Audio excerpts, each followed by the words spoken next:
Okay, now that we have an understanding of how measures and bars work, we want to talk about meter.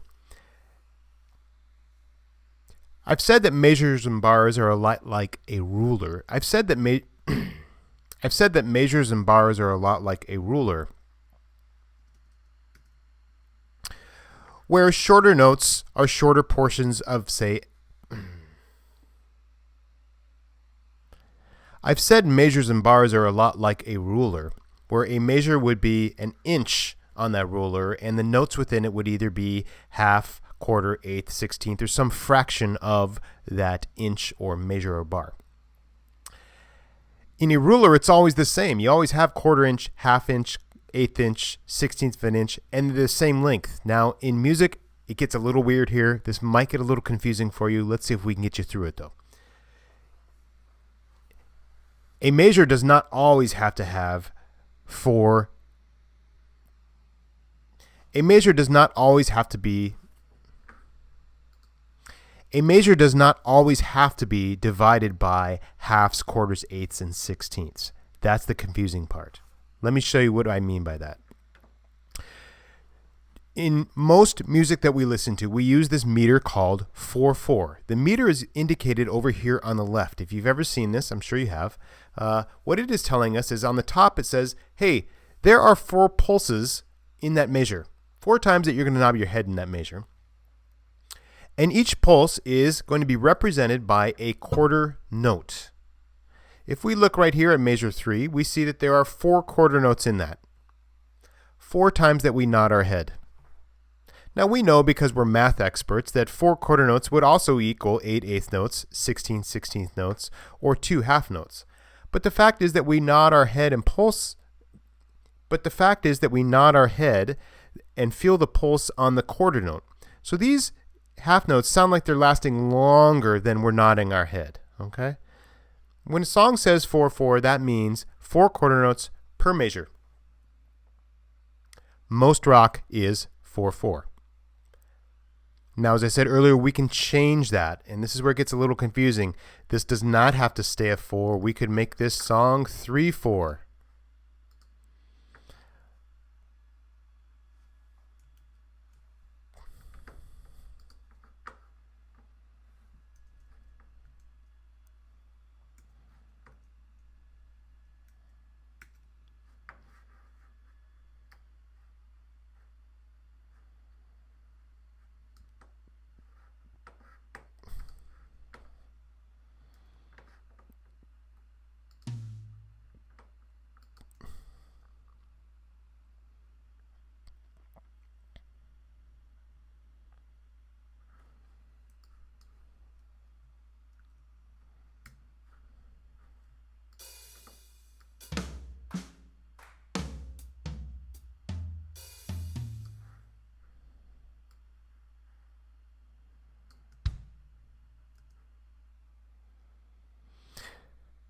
To better illustrate meter, I am going to switch our sound from that synthesizer sound we were using over to a drum set sound. And the drums are an important part of rock and roll that emphasizes both the pulse and the meter, especially the meter.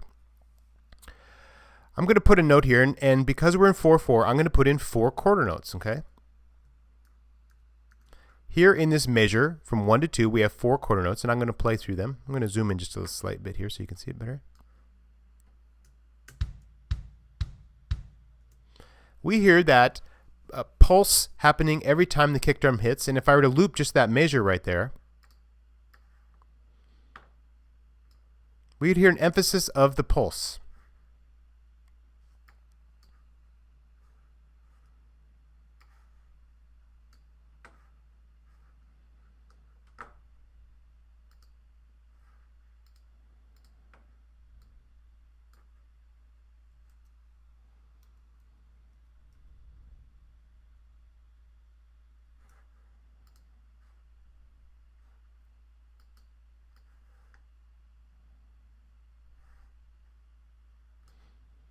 If I were to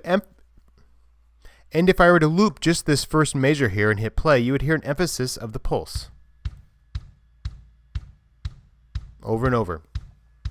This is pulse. Now, How do we emphasize meter? We emphasize the meter by... Now, how do we indicate meter? We indicate meter by emphasizing some of the pulses and de-emphasizing others. In rock and roll, we do it like this. We take the 2 and the 4. So if there are 4 quarter notes, the second and the fourth one, and we change them to a snare sound.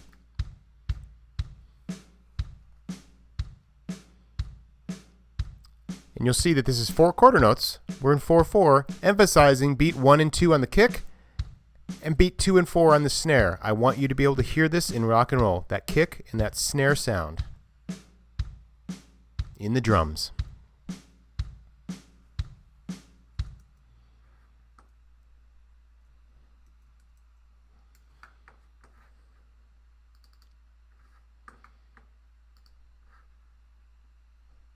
What are the kick and snare? Well, here's a picture of a drum set. The snare would be this right here, and if I'm clicking on it, if a drummer would hit that, it makes that kind of cracky sound, a higher sound like tsh. The kick would be this instrument that they usually play with their foot. So they'd step on this and hit this with the snare stick.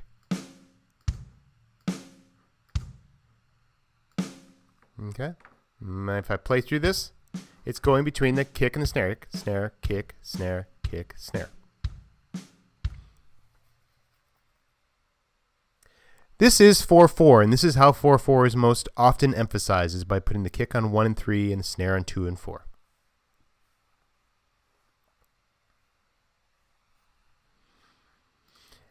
Another meter that I've shown you right here is called 3/4. What does that mean? Well, if we take the lessons from 4/4, 3/4 would mean that there are 3 beats per measure, and each one is a quarter note. Well, now that seems strange because we've said that a quarter note is a quarter of a measure. Not so in this case, and this is where music's a little different than a ruler.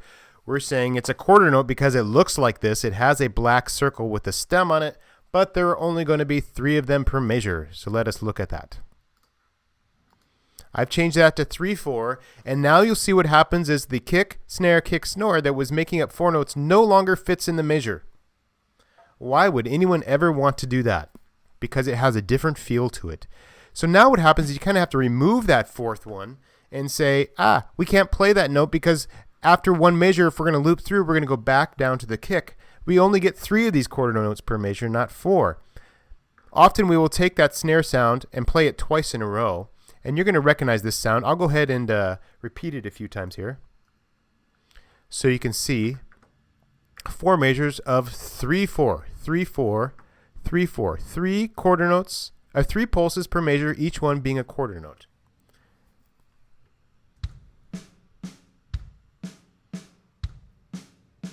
And I'll let it loop here so you can just hear it again. This is not common in rock. This was common in more traditional music. We often called this a waltz. It was good dance music. It'd be nice if the waltz came back a little bit more to us. It sounds a little dated right now. This is 3/4, 3 quarter notes per measure.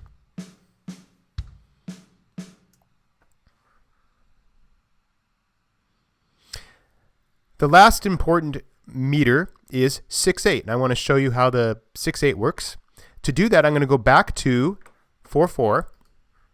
So I'm going to make 4 quarter notes per measure, and I'm going to put the kick on beat 1, snare beat 2, kick on beat 3, snare on beat 4.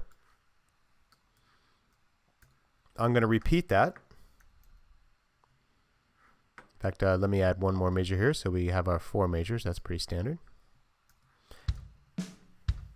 We know the sound pretty well here. Now, what often happens in rock and roll is you will add on some more of the instruments in the drum set. So we have the kick that we played, we had the snare that we played, but another very common one is the hi-hat. And it sounds like a tss, tss, tss sound if we made it with our teeth. And often those hi-hats will play more notes than the kick or snare. It'll play the 8th note. Let me show you what that sounds like by adding in the hi-hat sound here. And I'm going to make those 8th notes, which means they're half as long as a quarter note, right? We already know that part, though.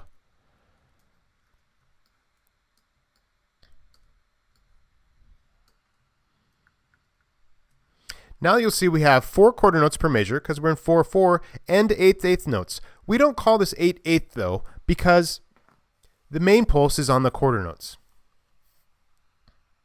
I'm going to hit play and now see if you can hear this hi-hat over the top of the kick and the snare. This should sound a lot like Billie Jean.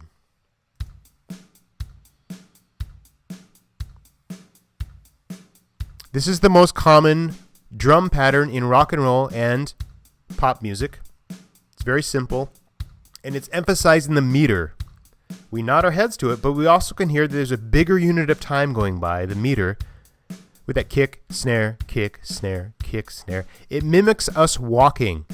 Right foot, left foot, right foot, left foot, right foot, left foot. In our next exercise, you're going to practice how to do that sort of thing. We're going to learn to dance a little bit and conduct to this sort of music.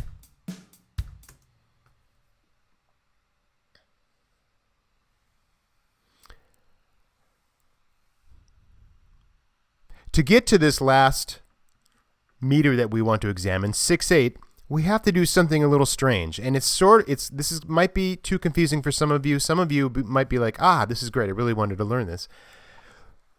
Why do we have to do 6/8? Why do we have to look at it? Because it is more common in rock and roll, especially early rock and roll. And it works like this. We say, well, instead of 4 quarter notes per bar, we're going to take 6 eighth notes per bar. 6/8. Looks like this. And you'll see now the bar lines have changed it a little bit. And what we end up with is 1, 2, 3, 4, 5, 6 eighth notes per measure. It gets a little weird because instead of going 2 eighth notes per quarter note, we're going to go 3 eighth notes per quarter note. And we actually end up moving our kick and our snare so that they happen every third eighth note. 1, 2, 3, snare, 2, 3. And I'm going to go ahead and lengthen these a little bit. You'll see now that these kick and snare quarter notes are basically lasting 1.5 eighth notes. It's a little odd, right? And I'm going to repeat those. And I'm going to hit play, and you're going to hear a sound that should sound fairly familiar to you, and it should be 1, 2, 3, 4, 5, 6. 1, 2, 3, 4, 5, 6.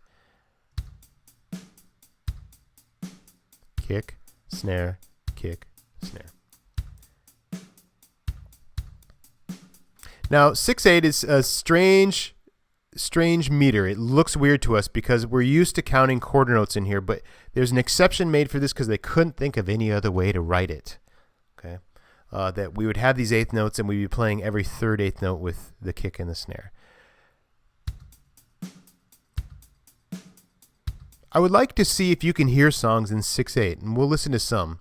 I'll have some indicated in the lecture notes. I haven't decided how much I want to push you into hearing 6/8 in songs. We'll see how people do, and I want to watch your discussions and see how you do with that. One important thing that happens with 6/8 is as you speed it up. I'm going to hit play and speed it up as we go.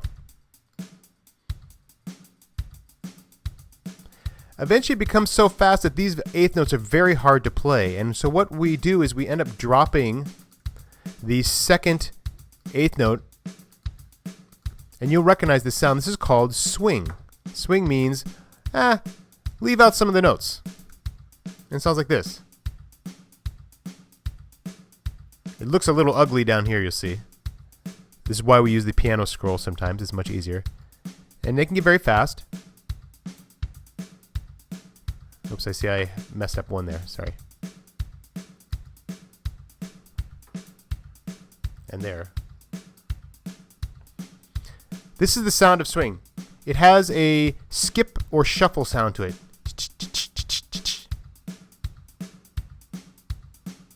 Early rock is swing. And why is that? Because it's coming out of jazz, and the term swing is often used for jazz, where you shuffle the beat like this, and it pulls from African rhythms, where there's more of an emphasis on this shuffling, swinging sound than there was in European music. So to summarize this, what I'd like you to know for this section is that meter is how we collect. So what I'd like you to know for this section is the meter indicates how many pulses there are per measure, and what the notes are for each pulse. The most common is 4/4, which means there are 4 quarter notes per measure. The next most common is 3/4, which means there are 3 quarter notes per measure. And Another very common one that we use is called 6/8. Which looks like this, which means there are 6/8 notes per measure. Rock and roll makes use of 4/4 the most by far, some 6/8. When 6/8 is played very quickly, so fast that you have to stop playing some of the notes and you can only play every other note, it sounds like swing, which is the dominant meter or the dominant way of playing jazz and early rock and roll. When you listen to Bill Haley and the Comets and those sort of bands, we'll hear a lot of swing. But by the time we get to the 1970s, rock and roll very much emphasizes 4/4 and continues to until this day.